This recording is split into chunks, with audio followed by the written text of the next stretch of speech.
Boa noite, queridos. Estamos chegando ao fim de uma jornada. A gente agradece a vocês que têm estado conosco desde lá, quando a gente começou estudando Atos dos Apóstolos, a gente lançando os desafios para que você tenha com a Bíblia essa intimidade tão necessária, não é? O nosso objetivo nesses nossos estudos, além da gente fazer a explanação, que é algo tão importante, tão gratificante, é importante também que você entenda que você não pode largar um livro, que você é um livro ao seu alcance, você pode entendê-lo. E é muito importante ler a Bíblia, porque a gente se alimenta dela, a gente conhece Deus por meio dela, a gente forma a nossa personalidade por meio da Bíblia, a gente também adora a Deus, a gente ilustra, torna sábia a nossa oração, enfim, a gente se alimenta dela e a gente adquire maturidade, a gente passa a compreender a igreja na sua importância.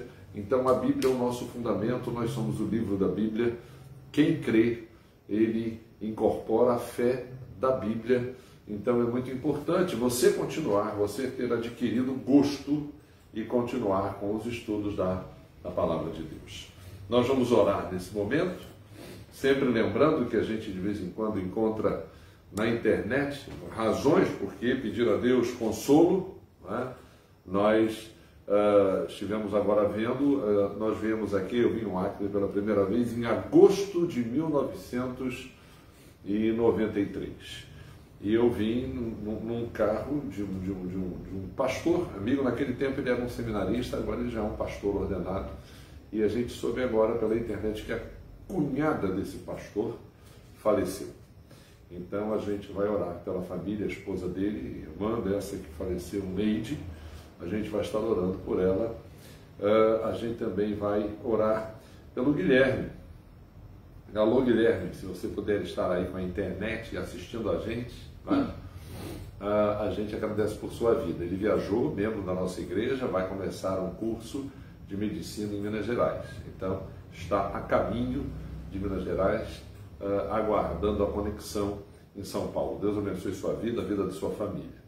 E também vamos continuar orando pela Miriam, a tia de minha esposa, irmã mais nova de minha sogra, né?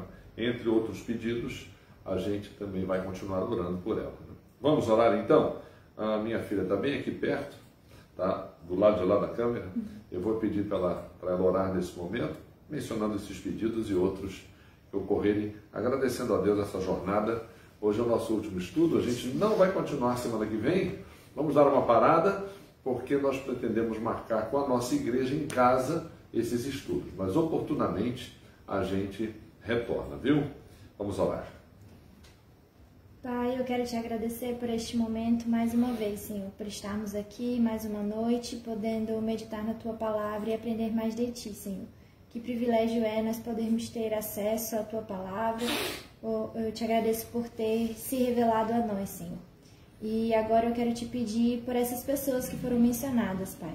Tu estejas consolando os corações daqueles que perderam, Senhor, pessoas queridas, amadas, próximas, amigos e familiares, Senhor. Tantas pessoas enfrentando esse momento de luto, Senhor, e de tanta tristeza.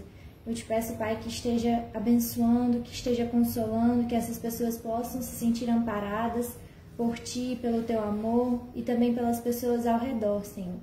Quero te pedir também por aqueles que estão enfermos, que estão ainda enfrentando a luta contra esse vírus, que ainda estão, Senhor, muitas vezes nos hospitais ou sendo medicados, que Tu estejas também, Senhor, dando a eles forças, restaurando a saúde e fortalecendo também os familiares.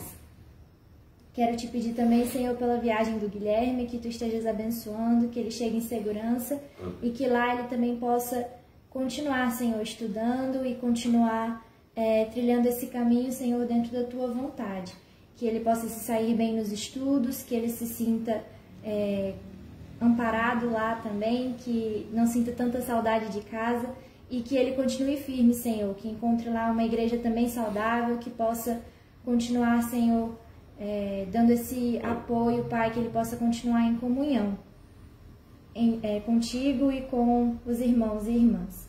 Eu te agradeço, Senhor, por este momento, te agradeço por essa jornada de termos estudado o livro de Provérbios, aprendido tanto, Senhor, e te peço que continue a nos abençoar, abençoando as pessoas que estão nos assistindo agora e também a nossa igreja, e que nós possamos continuar, Senhor, aprendendo mais de Ti cada vez mais. Eu te peço que nos abençoe esta noite, que nós possamos meditar na Tua Palavra e que nossos corações e mentes estejam abertos, Senhor, para receber a Tua Palavra e aquilo que Tu tem a nos dizer esta noite. Em nome de Jesus, amém. Amém. Vamos então a essa nossa última jornada. Nós estamos estudando os apêndices do livro de Provérbios, muito interessantes, essa parte final, composta dos capítulos 30 e 31, a gente tem poucas informações sobre as personagens, mas pelo que a gente conhece do gênero de sabedoria, pelo que a gente viu, por exemplo, no estudo do livro de Jó, a gente pode fazer uma relação muito próxima com o que está aqui. Você estudando a vida de Salomão, ele escreveu muito mais, ele produziu muito mais do que está no livro de Provérbios. Isso até é um indício da honestidade do texto bíblico, né? No texto bíblico consta aquilo que comprovadamente é atribuído a ele. Então ninguém produziu, quer dizer, a produção do livro de Provérbios não é uma produção pirata, não é? Em que alguém faz, escreve e atribui a Salomão. Então, na verdade, é um trecho pequeno em relação ao que a Bíblia diz que Salomão produziu, econômico, mas bem característico da sua lavra, da sua autoria. E você está vendo aí no slide, quem está conosco no YouTube, estamos também no Face, Cid Mauro Oliveira, então você pode acompanhar a parte final do nosso estudo, capítulos 30 e 31, Provérbios 30, novos personagens em cena. Quem são esses personagens? Agur, filho de Jaque, de Massá. Então é essa personagem. E Lemuel. São dois personagens que são novos, nós temos sobre eles poucas informações, mas pelo que eles escrevem, de sua lavra, de sua autoria, a gente pode fazer uma comparação com os amigos de Jó. Não é? Lembram? Os amigos de Jó não produzem texto, mas eles são mestres na oratória. Então eles conversam com Jó naquele seu estilo. A gente pode, da forma como os discursos são apresentados, retirar o ponto central da sua fala, e acaba sendo aquele ponto de contestação da postura de Jó, e Jó sempre alegando a sua justificação pela fé. Na verdade, Jó não atesta inocência em seu estado absoluto, mas ele diz que ele justificado estava pela fé, entendia a sabedoria de Deus, só não entendia as provações de que ele estava sendo alvo, né? Então aqui no livro a gente tem Agur e Lemuel, embora sendo personagens desconhecidas, apresentam apêndices à obra final dos Provérbios. É como se fosse um eco, né? Uma resposta, tá? Alguma coisa que foi colocada no final, e é um fecho do livro de Provérbios. Certamente como valorização tanto da pessoa como da coleção final de Salomão. Então são obras de pessoas autorizadas, muito provavelmente um redator fez essa coleção, coletou essas obras e colocou ali, e é como se fosse um fecho para toda a obra de Salomão. Então começam as palavras de Agur, no capítulo 30. Disse o homem: fatiguei-me, ó Deus, estou exausto, porque sou demasiadamente estúpido para ser homem. Não tenho inteligência de homem, não aprendi a sabedoria, nem tenho o conhecimento do santo. Então aqui é uma pessoa se colocando na condição, vendo as suas limitações diante da sabedoria de Deus. E evidentemente que o tema da estupidez humana, não é? A gente poderia discorrer sobre ele, a gente tem assim muito o que falar sobre a estupidez humana. Agora, a estupidez humana, ela deixa de ser inocente quando a gente fala sobre o pecado, não é? O pecado é a opção consciente do homem pela maldade.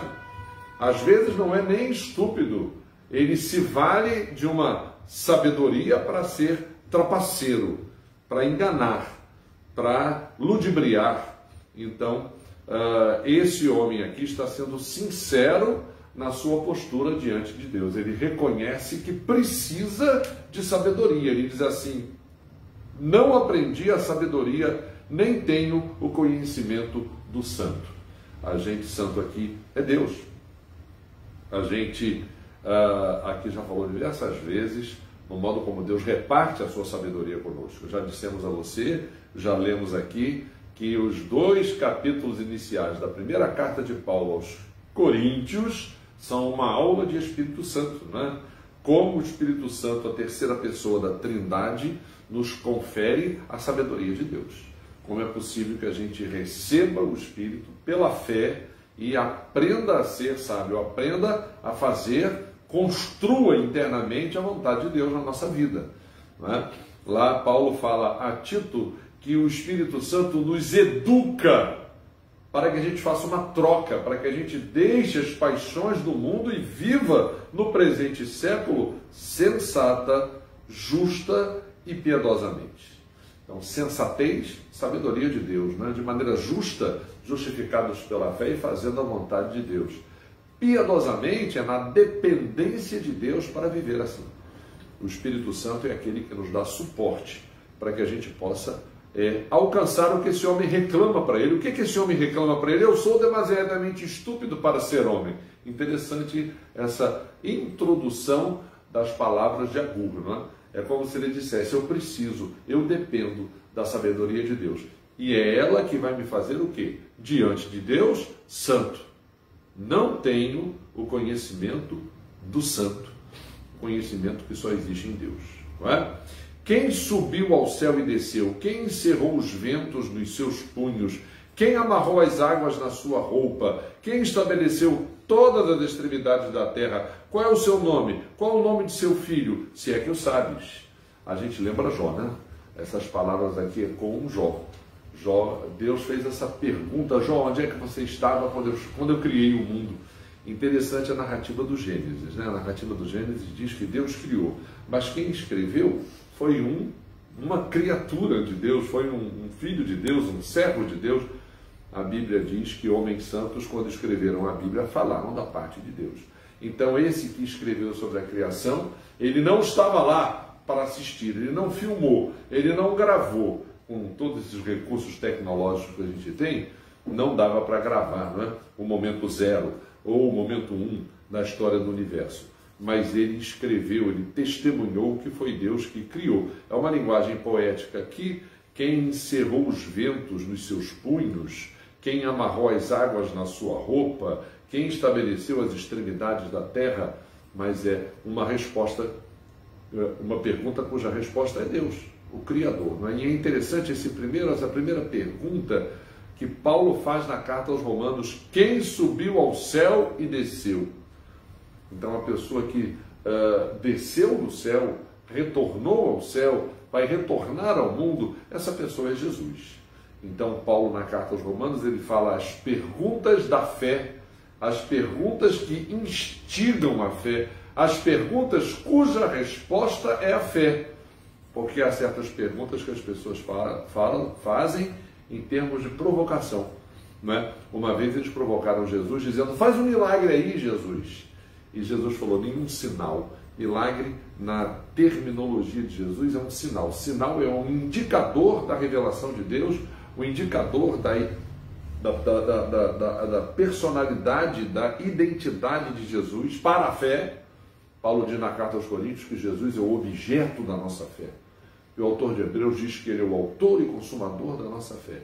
Então, quando esses homens pediram a Jesus um sinal, Jesus falou: o sinal que vocês têm é o sinal das Escrituras, é o sinal do profeta Jonas. Jonas ficou 3 dias no ventre do peixe, no fundo do abismo, no fundo do mar. As pessoas duvidam disso. Ué, mas e o homem que ficou 3 dias na morte, que é Jesus? Vocês também duvidam que ele tenha sido ressuscitado? Porque Paulo diz que se Jesus ressuscitou, a nossa fé é vazia. Então, quem subiu ao céu, quem desceu? Como que a gente tem acesso à palavra de Deus? Como Deus desce a nós, como nós somos elevados à presença de Deus. Essas perguntas a fé responde. Então essa é a introdução das palavras de Agur. E ele continua, a recomendação, reverência em relação à palavra do Senhor. Nós vivemos um tempo de descaso com a palavra de Deus, não é? Hoje em dia há uma revolução hermenêutica, ou seja, você pode abordar o texto da Bíblia do ponto de vista que você quiser. Você pode, então, distorcer o que o texto diz ao bel prazer do contexto. Então, hoje a gente vive um tempo desse. A impressão que a gente tem é que a Bíblia não tem nada a dizer, porque as pessoas começam contestando o que a Bíblia diz. Os milagres não dá para garantir que tenham existido. Os fatos históricos que a Bíblia narra, não tem como garantir que tenham acontecido mesmo. As personagens que a Bíblia descreve, olha, não dá para saber se elas são uma criação literária ou se elas historicamente existiram mesmo. Então, se desconstrói a palavra de Deus para crer no quê? No Deus que vocês vão inventar, no Deus que vai ser inventado. Isso é idolatria, não é? Quando a gente inventa um Deus, tenha ele o requinte, a inteligência, o que for, mas é uma idolatria. Não é um Deus que fala, é um Deus que a gente inventa. Então, ele aqui recomenda a reverência em relação à palavra do Senhor. Agur diz assim: toda a palavra de Deus é pura, ele é escudo para os que nele confiam. Nada acrescentes às suas palavras, para que não te repreenda e sejas achado mentiroso. É fácil, né? A gente pode até mudar o texto da Bíblia, mas não vai conseguir mudar o fato de que o texto foi mudado. Tá? Às vezes as pessoas querem alterar o texto da Bíblia para que a Bíblia fale o que elas querem ouvir. Gente, vamos assumir as nossas posturas, tá? Se você quer assumir uma postura que é contra o que a Bíblia diz, assuma, seja corajoso, apenas é contra o que a Bíblia diz. Se você quer assumir uma postura a favor do que a Bíblia diz, assuma, seja corajoso e diga: eu estou assumindo aquilo que a Bíblia diz que é correto fazer, o estilo de vida que ela propõe. Então, fique com o seu, eu fico com o meu. Faça propaganda do seu estilo, contrário ao que a Bíblia diz. Eu vou fazer propaganda do meu estilo, ajustado ao que a Bíblia diz. E a gente se entende. Eu não vou obrigar você a viver de acordo com o que a Bíblia diz. Você não vai me obrigar a viver de acordo com o que você diz. E a gente toca a vida, mas cada um fazendo a sua propaganda, né? Então essa recomendação de Agur é muito pertinente, não é? E aí ele faz uma oração: duas coisas te peço, não mais negues antes que eu morra. É Agur dando continuidade à sua fala: afasta de mim a falsidade e a mentira. Não me deis nem a pobreza nem a riqueza, dá-me o pão que me for necessário, para não suceder que, estando eu farto, te negue e diga quem é o Senhor, ou que, empobrecido, venha furtar e profane o nome de Deus. Agur, então, lhe pede verdade, não é? A nossa vida, a primeira verdade da nossa vida é a necessidade do arrependimento, não é? É como disse Agur, a primeira verdade da nossa vida é o reconhecimento da nossa estupidez, da escolha errada que o ser humano fez, e todas as escolhas erradas, a coleção de escolhas erradas que a gente pode fazer. Então é o primeiro reconhecimento que a gente tem que ter diante de Deus. Então isso é ser o quê? Verdadeiro. Então me afasta da falsidade, me afasta da mentira. A Bíblia revela quem eu sou, né? Jesus, quando disse que o Espírito Santo viria, esse Espírito Santo que Paulo diz que nos dá sabedoria, Jesus falou que ele viria quando vier o Espírito. A primeira coisa, a primeira ação do Espírito, João 16:8, quando ele vier, convencerá o mundo do pecado, da justiça e do juízo. Então o Espírito Santo, a primeira ação dele na vida do homem é convencer a gente da nossa estupidez, da nossa falsidade, da nossa mentira, da nossa escolha errada.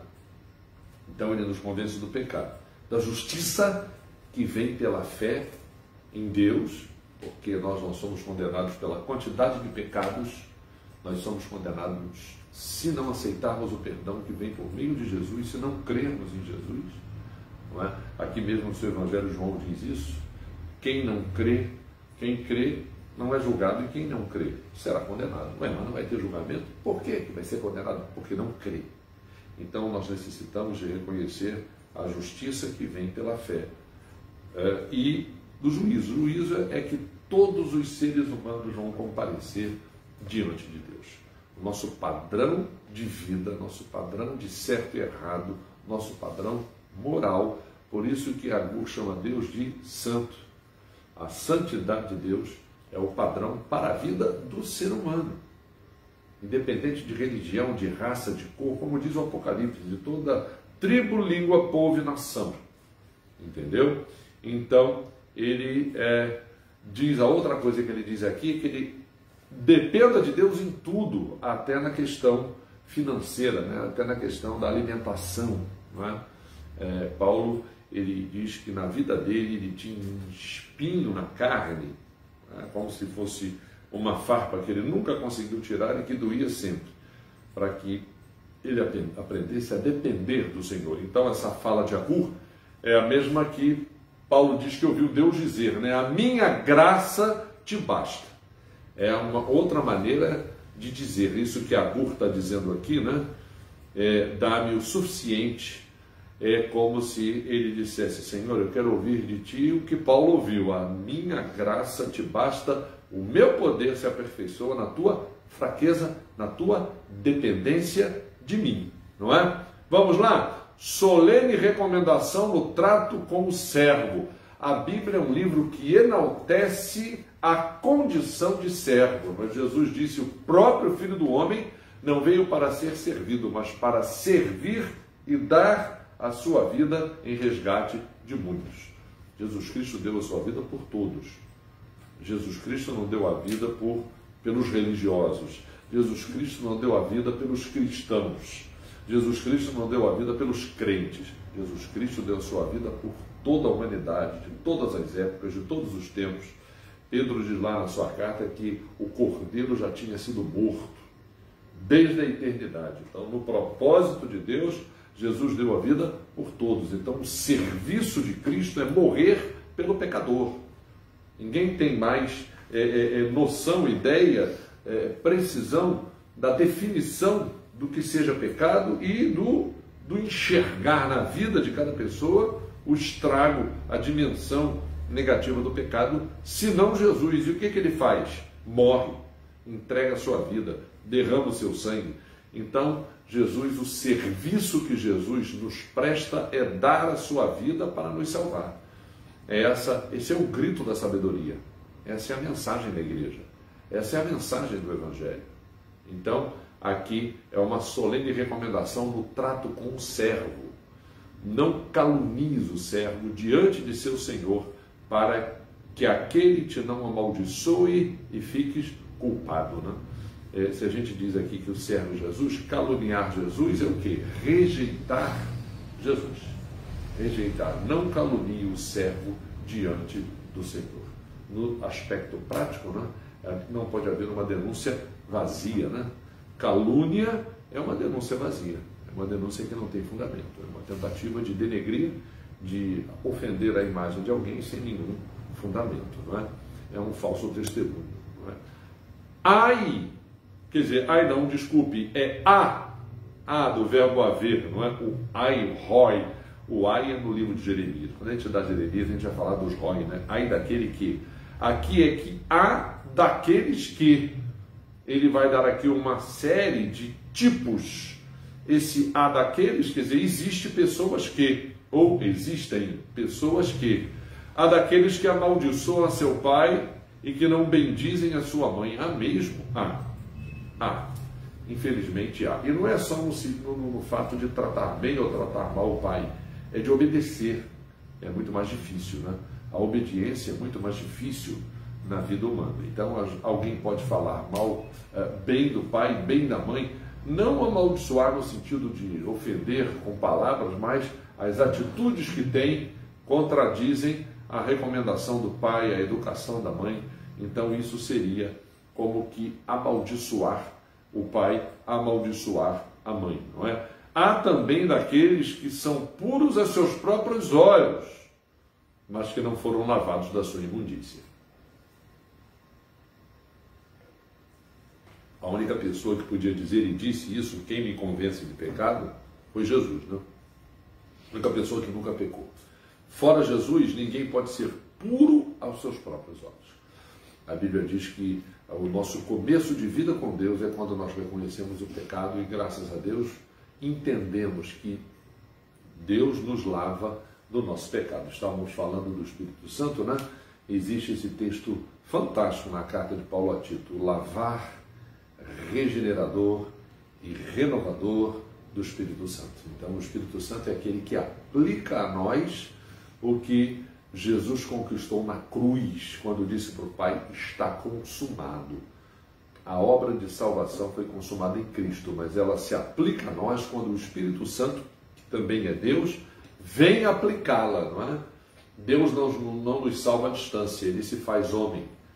Ninguém pode nos salvar senão Jesus, que é homem e é Deus. Mas para que essa salvação seja aplicada na nossa vida, é necessário que Deus, Espírito Santo, venha fazê-lo, né? Então é esse o ensinamento da Bíblia. Ninguém pode ser puro aos seus próprios olhos, a não ser que seja lavado, santificado, batizado em Cristo por meio da ação do Espírito Santo. Há daqueles quão altivos são os seus olhos e levantadas as suas pálpebras. Isso aqui é o que tornou Satanás, né? Lá no Rio de Janeiro tinha um pastor chamado Davi Gomes.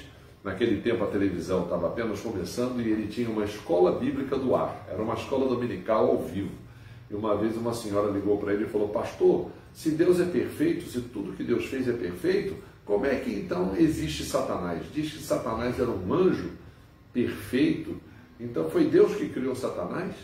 É uma pergunta, de certa forma, curiosa, difícil. Aí o pastor Davi Gomes falou assim: não, irmã, Satanás criou-se a si mesmo. Então, a pior coisa que pode existir é a altivez, a soberba. Ela cega, ela enlouquece, então, é isso que ele está dizendo aqui. Quão altivos são os seus olhos e levantadas as suas pálpebras. Quase que a mesma coisa que dizer aqueles que são puros aos seus próprios olhos, né? Jeremias diz que o nosso coração é enganoso. Então nós precisamos de Deus na nossa vida para que aprendamos até a humildade, né? Primeiro a bem-aventurança, bem-aventurados humildes. Há também daqueles cujos dentes são espadas e cujos queixais são facas para consumirem na terra os aflitos e os necessitados entre os homens. Então, com uma máquina de moedura dos necessitados, não é? A indústria da fome no Brasil, ela atravessa séculos por causa do uso que é feito dela por parte dos políticos, que compram votos, né? Que usam dinheiro e recursos para, a fundo perdido, fazer o dízimo, né? Fazer 10% do que é para ser feito, para que os 90% sejam desviados para si mesmos, né?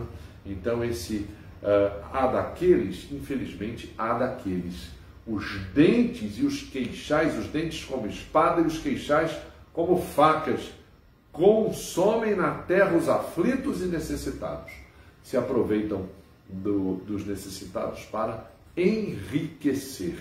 Essa é a mudança de eixo que a política desse país precisa e que a gente não sabe se vai acontecer. Então, cautela com a avareza. A Bíblia diz que a avareza é idolatria, gente. Idolatria é quando você coloca alguma coisa no lugar de Deus. Aqui está o texto dizendo que a avareza pode se tornar Deus de alguém. A sanguessuga tem duas filhas, a saber, Dada. Sanguessuga é aquele animal que ele se instala no outro e suga o sangue daquele, é uma espécie de ventosa viva, né, que suga o sangue do outro animal. Então, há 3 coisas que nunca se fartam, sim, 4 que não dizem basta. Ele agora vai fazer aqui aquela estrutura do 3x4 e depois do 4x4 é um recurso dele dizer que eu acho que são 3, eu acho até que são 4, né? É como se ele estimulasse a gente a continuar o raciocínio para ver se a gente consegue, então, apreender toda a lição que ele quer transmitir, né? Há 3 coisas que não se fartam. Sim, 4 que dizem, não dizem basta. Quais são? A sepultura. Interessante isso, né? A sepultura nunca diz basta. É o nosso destino, né? Agora, a ressurreição põe um fim nisso, né? E a sepultura, a questão da morte física, a Bíblia também fala da morte espiritual, dos mortos-vivos, né? Não existem os zumbis da série que você assiste, mas há muita gente viva que é zumbi, porque não tem relação com Deus, não tem. Então é como se fosse um morto-vivo, né?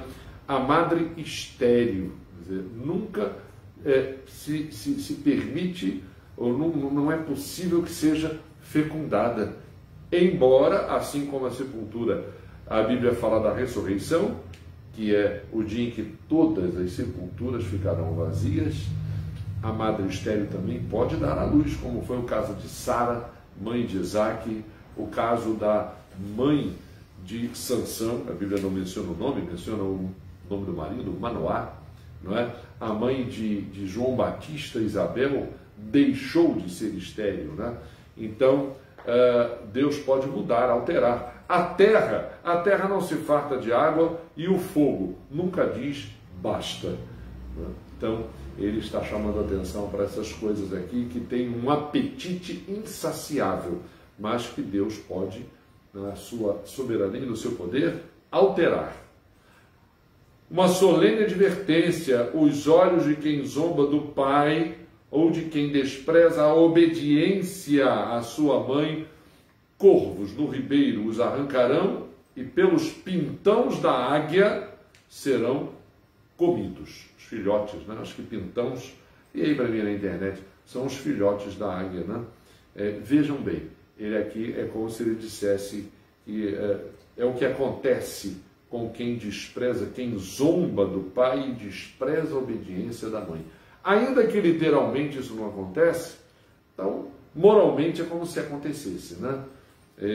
Como dizia meu pai, vai pela vida em fora errando, né? Porque a Bíblia adverte que a gente deve honrar pai e mãe para que os nossos dias sejam abençoados, né? Vamos lá? Estrutura 3x4 de novo. Há 3 coisas que são maravilhosas demais para mim. Sim, 4 que não entendo. Esse texto é muito interessante. O caminho da águia no céu, isso é para ser estudado, né? A sabedoria da águia, a ave que mais alto voa e que faz os seus ninhos em lugares inacessíveis, só ela alcança. O caminho da cobra na penha, a agilidade da cobra. A gente pensa que a cobra, por não ter pés ou patas, não é? Ela é um bicho lento. Não é. Uma vez eu vi uma cobra entrar num lugar onde havia muitas folhas secas de árvore, e eu achei que, pelo tamanho dela, ela entrando onde tinha aquelas folhas, ela ia fazer barulho, ia ser fácil a gente encontrar o rastro dela, né? Incrível como a cobra passou entre as folhas sem fazer um mínimo de barulho. Então, é fantástico, fantástica a agilidade da cobra. O caminho do navio no meio do mar. Hoje o navio no meio do mar, ainda riscos, mas na época que esse texto foi escrito, gente, você não tinha GPS, o navio era de madeira, você não tinha motor nem a vapor, o navio era de velas e as pessoas atravessavam o oceano. Nessa polêmica que às vezes existe em relação à Bíblia, né? As pessoas questionavam as viagens de Paulo em Atos dos Apóstolos, dizendo que não havia prova do trajeto dos navios que Paulo disse que percorreu, até que um sujeito chamado Ballard, Robert Ballard, encontrou destroços de navios romanos no meio do mar Mediterrâneo. Esse Ballard foi o mesmo que encontrou os restos do Titanic. Esse Ballard, ele conseguiu da Marinha dos Estados Unidos um investimento, um dinheiro para ele encontrar. A Marinha pediu que ele procurasse, ele era um oceanógrafo com essa tecnologia moderna, ele e a esposa exploravam os oceanos, então ele recebeu investimento da Marinha dos Estados Unidos para encontrar 2 submarinos que tinham desaparecido, um russo e um americano. Os 2 submarinos subiram. Então, é até a ideia que gerou aquele filme Outubro Vermelho, que é uma caça de um submarino soviético que abandonou a União Soviética, desertor, né? Então, gerou esse filme, essa ficção. Mas realmente esses 2 submarinos haviam desaparecido e esse homem localizou os submarinos e ganhou da Marinha dos Estados Unidos o patrocínio para encontrar os restos do navio Titanic. Foi esse camarada que encontrou o resto de navio romano que comprova a rota das viagens de Paulo, sim, atravessando o mar Mediterrâneo. Então, o navio antigo no meio do mar, sem motor, sem GPS, guiando-se pelas estrelas, de madeira e movido a velas, é uma coisa maravilhosa demais. E a outra coisa é o caminho do homem com uma donzela. Falamos aqui no início dos estilos de vida, não é, que existem atualmente e o estilo de vida que a Bíblia define. A Bíblia não diz que o casamento ou a vida de um homem com uma mulher é monótona, é infeliz, que é subserviente da parte da mulher, que é machismo da parte do homem. Não, a Bíblia não diz. Tudo isso pode acontecer por causa da condição humana de erro, de pecado. Isso pode acontecer. Mas a Bíblia enaltece o caminho do homem com uma donzela. A Bíblia estabelece isso como padrão e tem muita gente vivendo esse padrão, experimentando esse padrão. E pode fazer propaganda dele, sim. Ninguém é obrigado a querer viver segundo esse padrão. Ninguém é obrigado também a viver ao contrário desse padrão. Cada um faça a sua escolha e assuma, né? Tal é o caminho, aqui vem um outro, tal é o caminho da mulher adúltera, come e limpa a boca e diz, não cometi maldade. Outra postura, né? A gente hoje vê muito na internet a defesa da prostituição, como se fosse uma coisa natural, ou dizendo-se que a pessoa que segue esse caminho, ela foi obrigada a fazer isso por causa da sua condição financeira. Eu não estou negando isso. Eu acho que cada história é uma história. Agora, a Bíblia condena não a pessoa. A Bíblia não condena a pessoa nenhuma. Aliás, a Bíblia diz que todas as pessoas são pecadoras na mesma proporção.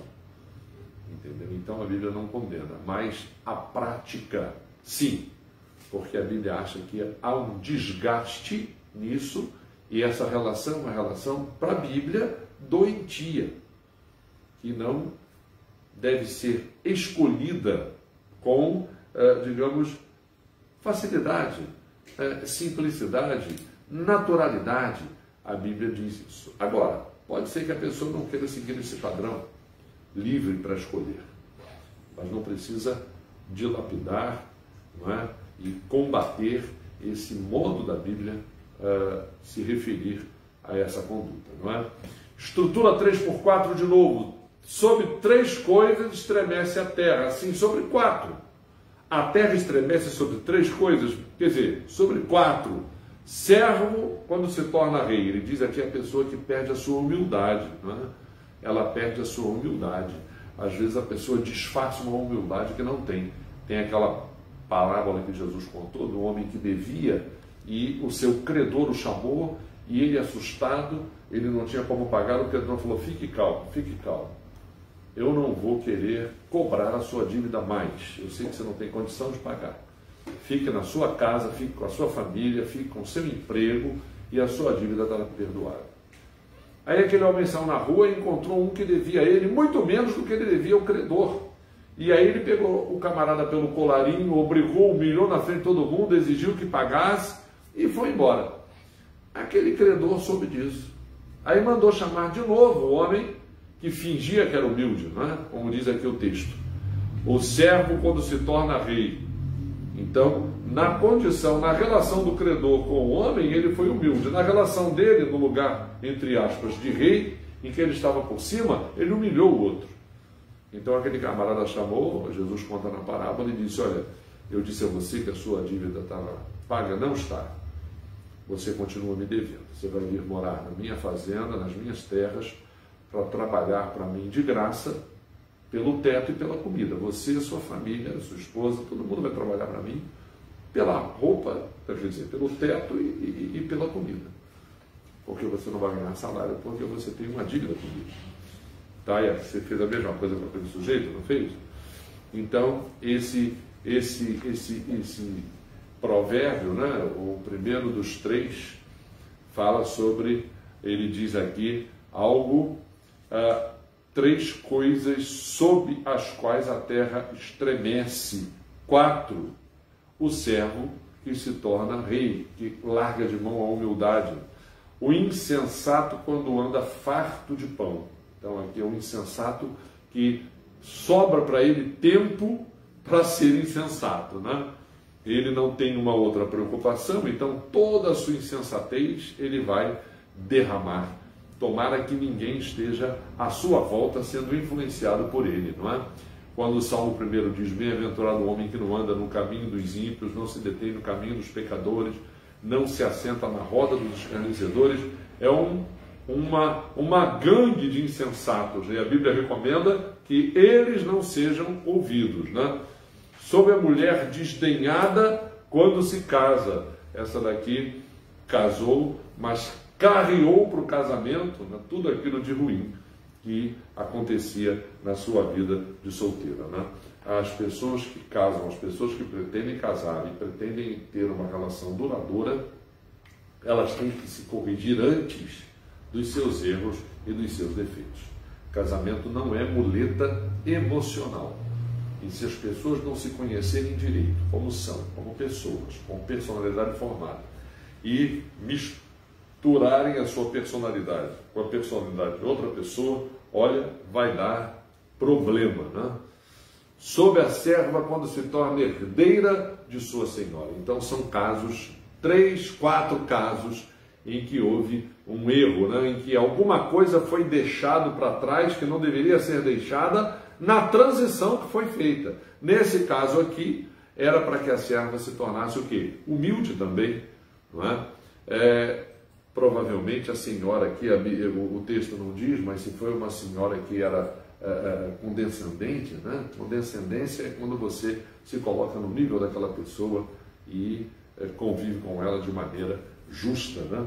Então aqui ele critica essa postura de mudança sem que houvesse correspondentemente a postura adequada após a mudança feita, né? Agora vem uma estrutura 4x4. Ele falava 3 coisas, não 4. Agora ele vai falar 4. Há 3 que têm passo elegante, não, 4 que andam airosamente. Tá? Quem tem, quer dizer, você percebe uma certa beleza, né? Andar airosamente, uma certa elegância no trato, não é? Ele diz que são 3, não, são 4, não é? O leão, o mais forte entre os animais, que por ninguém torna atrás. Então aqui ele manda você dizer o leão, a coragem do leão, a braveza do leão. Jesus é chamado o leão da tribo de Judá, no sentido da sua postura, da sua coragem, né? Da sua capacidade de liderança. O leão é conhecido como o rei dos animais, né? Então aqui ele está destacando esse aspecto da personalidade, vamos dizer assim, né? do leão. O galo que anda ereto, olha, a pose do galo, né? É gozado, isso daqui é irônico, mas ele chama atenção para isso, né? O bode, olha, interessante, né? E o rei a quem não se pode resistir. Então aqui ele destaca essas 4 personalidades, né? Fala dos animais e no final ele fala do rei. Lá na cultura de Agur, a figura do rei era a lei personificada, não é? Que bom fosse que o rei fosse justo. O Salmo 49, ele é um salmo que descreve com detalhes o perfil do rei de que Deus se agrada, ok? Então depois você vá lá, eu estou vindo aqui para ver se eu estou acertando, né? Na pista que eu estou dando desse salmo, não é? Eu acho que não é o Salmo 49, vamos ver aqui se é o 79, senão eu fico devendo para vocês qual é o perfil do rei. Tá? Eu vou pedir ali meu assistente de internet que diga aqui, daqui a pouco ele vai dizer para mim, o salmo que indica o perfil do rei, segundo a Bíblia mostra, né? 72, está aqui, eu encontrei, concede ao rei, ó Deus, os teus juízos e a tua justiça ao filho do rei, julgue ele com justiça o teu povo, Salmo 72, e os teus aflitos com equidade, e por aí vai. Toda uma personalidade definida de quem deve ser o rei justo, né? Então, a quem não se pode resistir. Se o rei for justo, ele vai ser condescendente, não é? Vamos lá? Capítulo 31, estamos no final do 30, conclusão. Por favor, coloca um N para mim em conclusão. Já colocou, né? Conclusão das palavras de Agur. Se procedeste insensatamente em te exaltares, ou se maquinaste o mal, põe a mão na boca. Leve um susto, né? Surta e peça perdão a Deus. Porque o bater do leite produz manteiga. Então, se você procedeu insensatamente, se você se exaltou, se você maquinou o mal, retrocede. Porque se você continuar assim, vai ser de leite para manteiga. Isso vai ser algo na sua vida que vai se tornar uma prática, vai afetar a tua personalidade. O torcer do nariz produz sangue. O assolar a ira produz contenda. Então, Agur termina a sua palavra dizendo, olha, retrocede, insensatez, tá? Exaltação, soberba e maquinação do mal é típico do ser humano, mas retrocede, tá? Não faz o leite virar manteiga. Isso não seja na sua vida uma rotina, uma coisa que afeta a sua personalidade.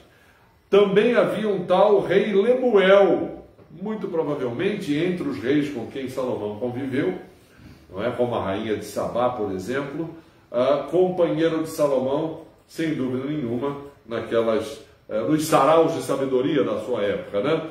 O rei Lemuel de Massá, conterrâneo de Agur, as quais lhe ensinou sua mãe. Interessante o final do livro de Provérbios. O capítulo 31 é um capítulo que enaltece e que exalta a mulher.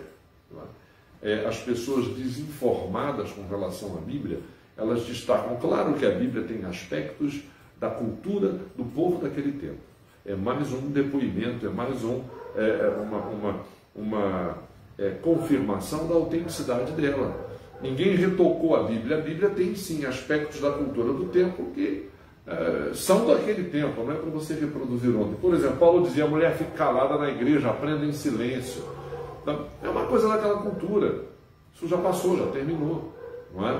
Então, aqui a gente vai ver enaltecimento da mulher nesse último capítulo do livro de Provérbios. Então, a Bíblia enaltece a mulher. Então, aqui as palavras da mãe do rei Lemuel, que ele registra e ele passa para nós. Palavras de uma mulher a seu filho. Que te direi, filho meu, ó filho do meu ventre, que te direi, ó filho dos meus votos. Então, é uma mãe almejando educar os seus filhos, né? Ansiosa por dizer alguma coisa que seja útil para ele, que sirva para a formação justa da personalidade dele. Eu lembro de Eva, né? Interessante a gente ler lá que quando nasceu o neto de Eva, a partir do nascimento do neto de Eva, de Enos, começou a se invocar o nome do Senhor. E quem é que invocava o nome do Senhor, então, antes de Enos? Só Eva, porque Eva orava sempre que os filhos nasciam, não é? E ela orou quando o pai de Enos nasceu, que era Sete. Sete não é porque era o sétimo, não, era o nome dele, né? E ela disse, obrigado, Senhor, porque tu me deste Sete no lugar de Abel, que Caim matou. Ela orou isso sem mágoa e devia continuar a orar por Caim. Ela não deserdou Caim, Caim deserdou a si mesmo. Ao invés de correr para Deus, ele correu de Deus. Fugiu. Pior do que Jonas, né? Então, a Bíblia diz que ali Sete, Enos, o neto de Eva, então eu fico pensando que essa mãe de Lemuel, muito parecida com Eva. Eva deve ter evangelizado o neto. Assim como Paulo fala de Timóteo, né? A mãe e a avó Lloyd, né? Eunice Lloyd, elas também evangelizaram o neto. Então essa mãe: que te direi, filho meu? Não deis às mulheres a tua força, nem os teus caminhos às que destroem os reis. Mais uma vez, a Bíblia não está depreciando a mulher, pelo contrário. O Gênesis diz que Deus criou a mulher como auxiliadora idônea. Ou seja, a mulher, ela supre na vida do homem uma falta, uma brecha que ele traz com ele. Entendeu? Então, a mulher tem parceria com o homem. É para que seja parceira. E aqui ele está dizendo: não deis à mulher a tua força, no sentido da relação viciada, a relação desequilibrada. Aqui daqui a pouco o texto vai falar de mulher virtuosa, ou das virtudes da mulher. A mulher não é obrigada a ser virtuosa, mas é bom que seja. Isso também é voluntário na vida dela. Mas também não é obrigada a ser insensata, estulta. É voluntário também. Se escolher, vai ser uma escolha ruim. Pode acontecer, né? Não é próprio dos reis, ó Lemuel, diz a mãe dele. Não é próprio dos reis beber vinho, nem dos príncipes desejar bebida forte. A embriaguez, né? O vinho na Bíblia, Jesus transformou água em vinho, o vinho alegra. A Bíblia não condena mas a beber vinho, mas a Bíblia diz que a embriaguez, sim, a Bíblia condena. Paulo diz lá na carta aos Efésios: não vos embriagueis com vinho, mas enchei-vos do Espírito. Então, o bom senso, o domínio próprio, que é um fruto do Espírito, a mãe de Lemuel já recomenda a ele. São dois não da mãe de Lemuel, né?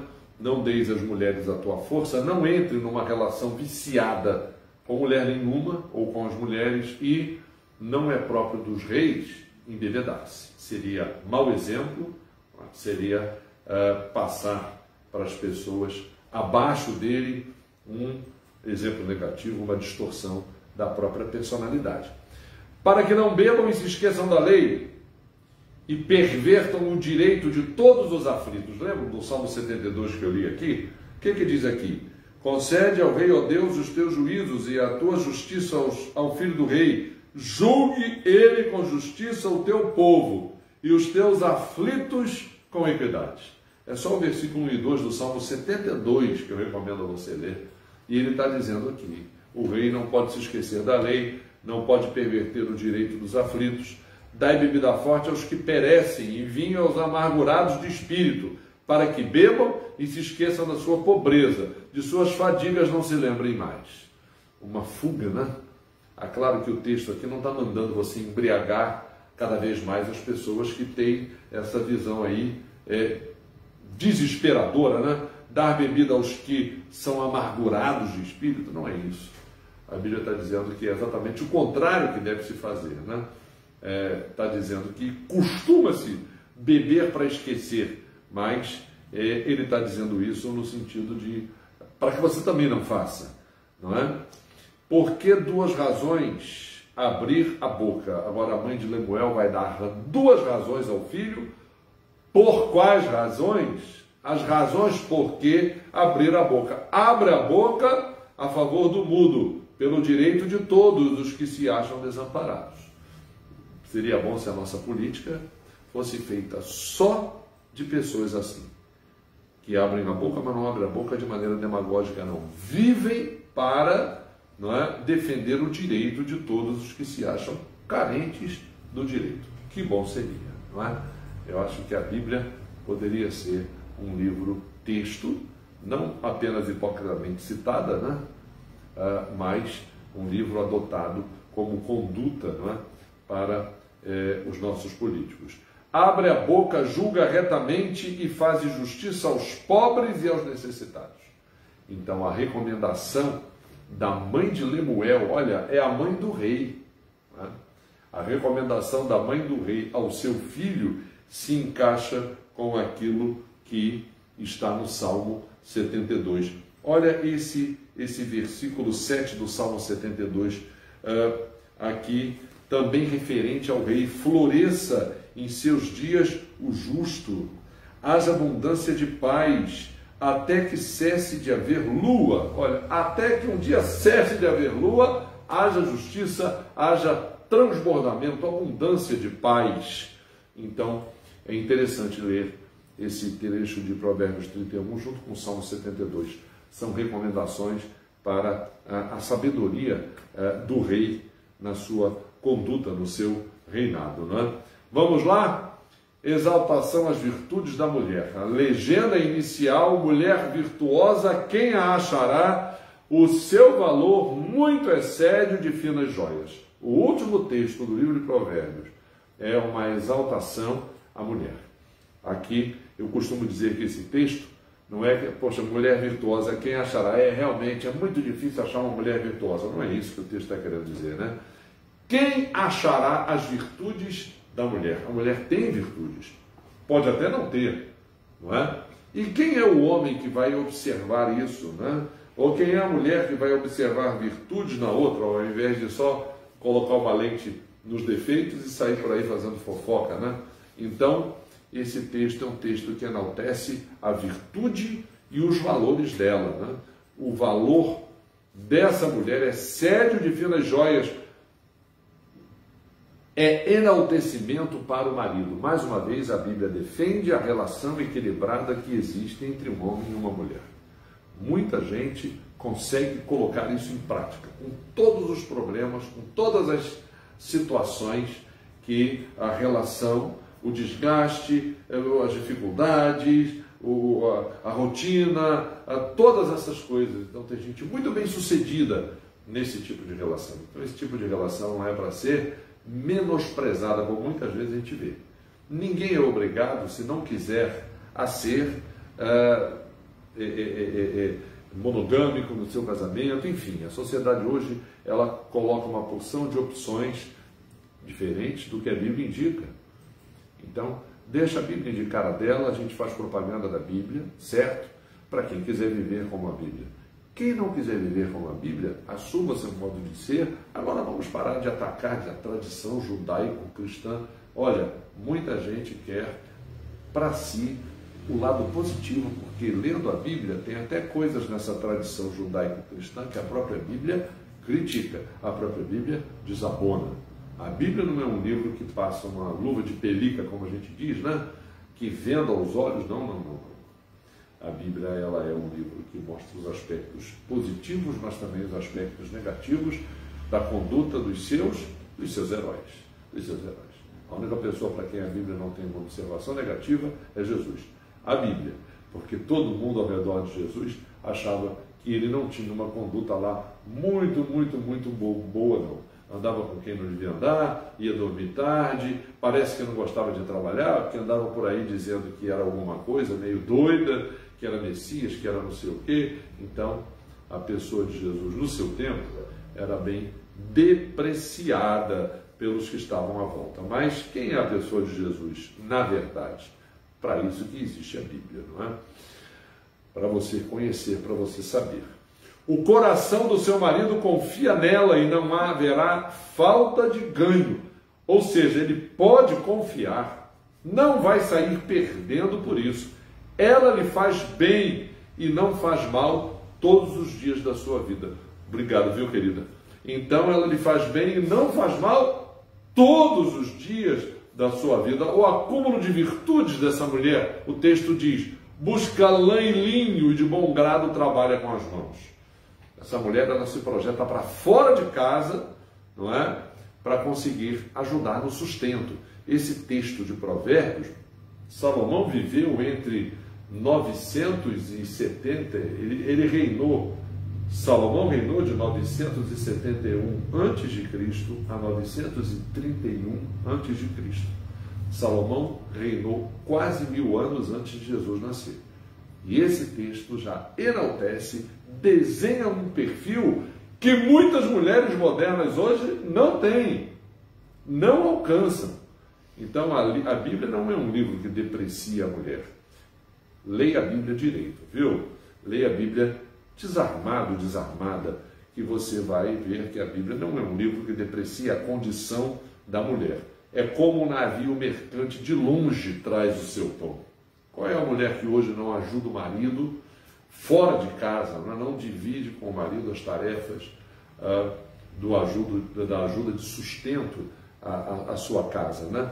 É ainda à noite já se levanta e dá mantimento à sua casa e tarefa às suas servas. Isso eu vi minha mãe fazer muitas vezes, né?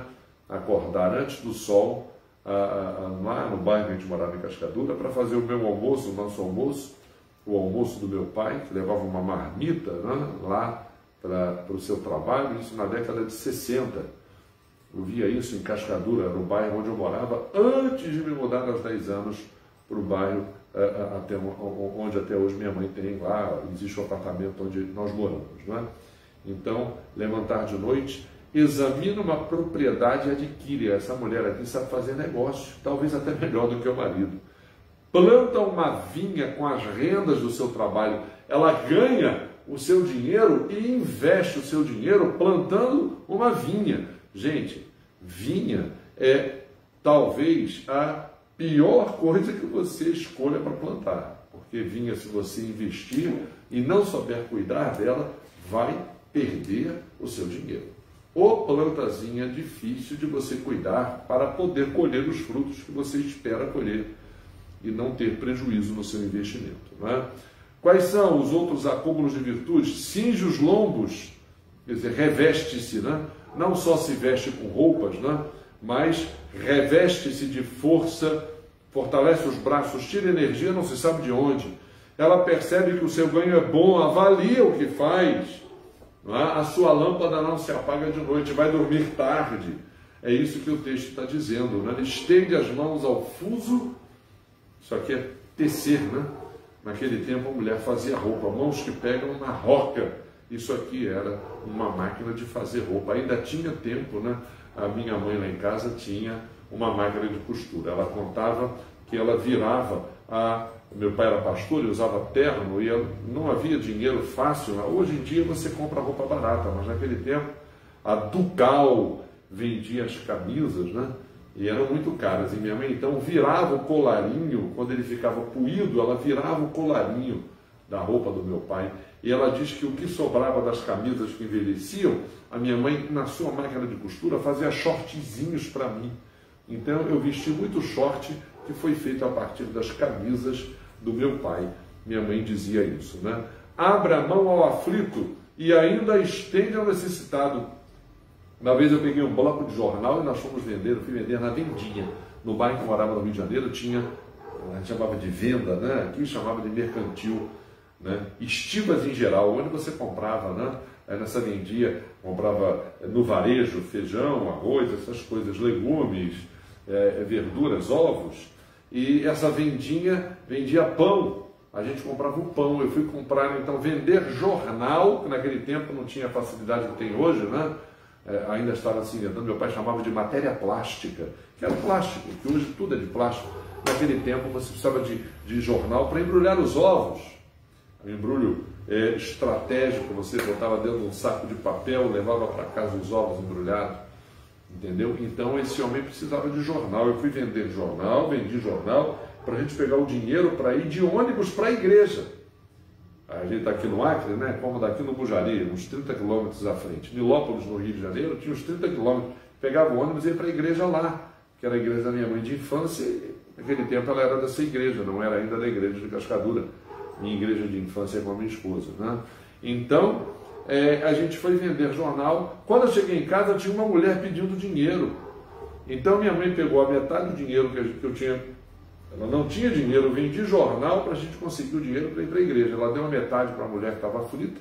E eu falei, mãe, como é que a gente vai voltar? Ela falou, lá eu peço emprestado ao teu tio, que é um dos irmãos dela, que também ia ter pouco, né? Então ela ainda estende a mão ao aflito e ao necessitado. Faz para si cobertas, veste-se de linho fino e de púrpura. Para se vestir de linho fino e púrpura, essa mulher lucrou. Ela lucrou com a vinha, né? Quem sabe que ela plantou, né? Então, o seu marido é estimado entre juízes quando se assenta com os anciãos da terra. Ou seja, a boa fama, a fama positiva da esposa, respinga no marido, né? Os caras olham assim e falam, cara, a tua esposa, queria ter uma esposa assim, não é? Ela faz roupas de linho fino e vende-as e dá cintas aos mercadores. Ela negocia com o pessoal que entende de negócio. ela dá cinto aos mercadores, faz negócio, ela vende. A força e a dignidade são os seus vestidos. Aqui ele mudou o tom, né? Ele não está falando de roupa agora, está falando de aspectos da personalidade, né? Que morrem com a pessoa e que são marcas da eternidade, são marcas de Deus na vida da gente. A força e a dignidade são os seus vestidos. Quanto ao dia de amanhã, ela não tem preocupações, vai dormir sossegada porque ela está acostumada ao seu empenho, não é? A sua virtude. Fala com sabedoria, a instrução da bondade está na sua língua, ela é boa de instrução, de fala, aliás, ela mostra pelo exemplo, né? Então pode falar. Atende ao mandamento da sua casa, administra muito bem a sua casa. Pode ser até que outro faça por ela, mas vai estar debaixo da sua administração, da sua capacidade de dirigir, de administrar, não é? Atende ao mandamento da sua casa, não come o pão da preguiça, né? Quantas vezes o livro de Provérbios, a gente lembra, falou do preguiçoso, né? Essa mulher não é uma mulher preguiçosa, né? Levantam-se seus filhos, os filhos do casal, lhe chamam ditosa. O seu marido a louva, dizendo, vamos cantar aquele hino? Muitas mulheres procedem virtuosamente, mas tu a todas sobrepujas. Então, a virtude dessa mulher preenche a vida dos filhos, preenche a vida do marido. Ela é um bom exemplo, eles têm isso na sua memória. Vão reproduzir isso na sua vida, vão carregar isso pela vida em fora, como dizia meu pai, não é? Exaltação final da mulher, o fim do livro de Provérbios é uma exaltação à mulher. Enganosa é a graça, vã a formosura, mas a mulher que teme ao Senhor, essa será louvada. A gente não escolhe mulher pela formosura, pelo rosto bonito, não é? Porque isso vai passar.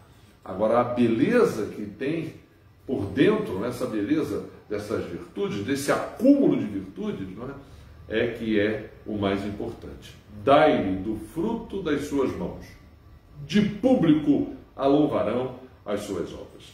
O livro Provérbios, um livro de quase 1000 anos antes de Jesus nascer, termina com uma exaltação à mulher, as virtudes da mulher. Virtude não é uma coisa que você adquire por download. Virtude não é uma coisa que simplesmente de maneira relaxada, de qualquer maneira, de qualquer jeito, a gente adquire, né?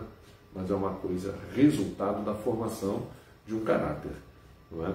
E sem dúvida essa mulher é uma mulher que é uma mulher de fé, uma mulher que permite que Deus modele a sua vida, não é? Estimamos que você tenha aproveitado com a gente o estudo de Provérbios, retorne aos Provérbios, não é?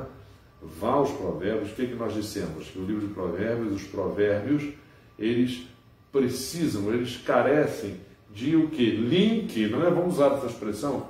Link com outros textos da Bíblia. Você tem que linkar os Provérbios com os outros textos da Bíblia.